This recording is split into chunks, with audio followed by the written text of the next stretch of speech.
আসসালামু আলাইকুম বন্ধুরা, কেমন আছেন? আমার খুব ভাল লাগতেছে। অভিনন্দন, অভিনন্দন এবং অভিনন্দন আমাদের মহিলা ক্রিকেট দলকে।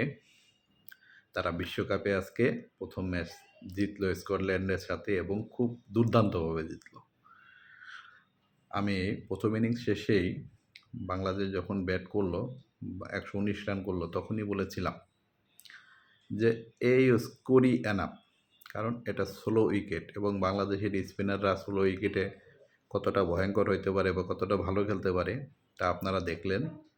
যাই হোক, শুধু স্পিনাররা না, এখানে কিন্তু বোলাররাও ভালো খেলেছেন। মারুপা যে মেয়েটা, বাঘিনীর মতো মনে হয়েছে আমাকে, বুঝছেন?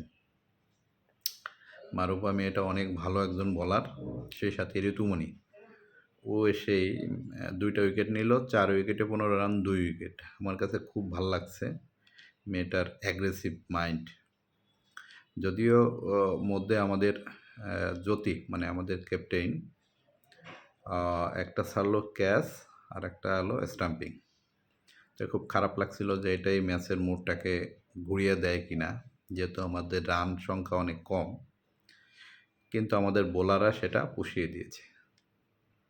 যাই হোক, অভিনন্দন জানাই আমাদের মহিলা ক্রিকেট টিমকে। বাংলাদেশের ক্রিকেটের যে কোনো জয়ই আমার জন্য আনন্দের। ঠিক আছে, আজকে পুরো খেলাটা দেখলাম, দেখার সৌভাগ্য হলো। এটা কিন্তু বিশ্বকাপে বাংলাদেশের প্রথম জয়। এর আগে ১৫টা ম্যাচে কিন্তু জিতে নাই। তারা যতবার বিশ্বকাপে খেলছে একটা ম্যাচও কিন্তু জিততে পারে নাই টি-20। এটাই প্রথম জয়। ঠিক আছে, এই জন্য আরও ভালো লাগাটা বেশি। এবং তাদের ডেডিকেশন এবং তাদের অ্যাগ্রেসিভ যে মাইন্ড, ফিল্ডিংয়ে, বোলিংয়ে, পিছন থেকে নিগার সুলতানা জ্যোতি আমাদের যে ক্যাপ্টেন, প্রতিনিয়ত সবাইকে শাসনের উপরে রেখেছে। এই তাড়াতাড়ি বল মার, এই ফাজলামি করিস না, এই উইকেট টু উইকেট বল কর, উইকেটের বাইরে বল করিস না। এই তো একজন ক্যাপ্টেন্সি, মানে তাকে আমার মনে হয়েছে একজন পরিপূর্ণ ক্যাপ্টেন। আসলে ভাল লাগলো, প্রত্যেকটা বলার ভালো খেলেছে। হ্যাঁ, এবং ব্যাটিংয়ে যেটা হয়, টপ অর্ডার যদি ভালো খেলে ১, ২, ৩, আমি সবসময় বলি টপ অর্ডার যদি ভালো খেলে ১, ২, ৩-এর ভিতরে একজন বা দুইজন হাফ সেঞ্চুরি বা সেঞ্চুরি বা একটা ভালো ইনিংস খেলে, তাহলে ওই ইনিংস বড় হইতে বাধ্য। যে কোনো দলের টপ অর্ডার যদি ভালো খেলে আর তাদের যদি কিছুটা সঙ্গ, আর মিডল অর্ডার যদি সঙ্গ দেওয়ার জন্য, মিডল অর্ডার হলো দেখে শুনে আস্তে আস্তে খেলবে এবং খেলাটাকে শেষ পর্যায়ে নিয়ে যখন আর ৪-৫ ওভার থাকবে তখন এটাকে পিটায়ে পিটায়ে একটু ভালো স্কোরে নিয়ে যাওয়া। এই হলো খেলার নিয়ম টি-20। কারণ এখন প্রথম ৬ ওভার হয় আপনি হাত খুলে পিটাবেন, ২-৩টা উইকেট চলে যাবে, কিন্তু আপনার ৬ ওভারে ৬০-৭০ রান হয়ে যেতে হবে। না হলে আপনাকে উইকেট যাওয়া যাবে না। আপনার ৩৫-৪০ রান হলো, পরের আবার আমার ১৪ ওভার একটু হাত খুলে খেলতে হবে। যদি উইকেট থাকে আমরা হাত খুলে খেলতে পারি। আজকে সেটাই প্রমাণিত হলো। বাংলাদেশি মেয়েরা অনেক ভালো খেলছে, তাদের অনেক ধন্যবাদ।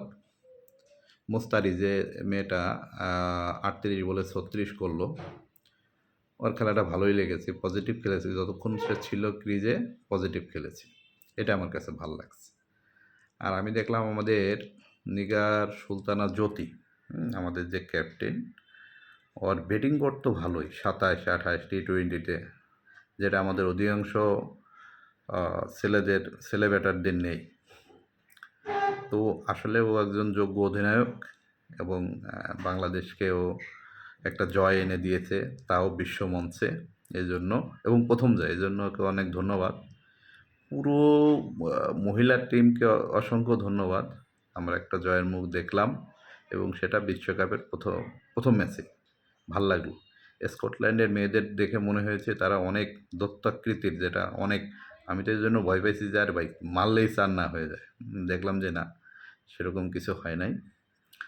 আমরা ভালো খেলতে পেরেছি, ভালো বোলিং করতে পেরেছি, উইকেট টু উইকেট বল করতে পেরেছি। উইকেট স্লো ছিল যেহেতু, আমাদের প্রথম যখন আমরা ব্যাট করছি তখনই আমার কাছে মনে হয়েছে যে উইকেট স্লো। যাই হোক, অভিনন্দন পুনরায় আপনাদেরও অভিনন্দন যারা এই খেলাটা দেখেছেন বা শুনছেন। হ্যাঁ, বাংলাদেশের ক্রিকেটের যে কোনো জয়ই আমার জন্য আনন্দদায়ক। হ্যাঁ, ধন্যবাদ সবাইকে আমাকে শোনার জন্য। আসসালামু আলাইকুম।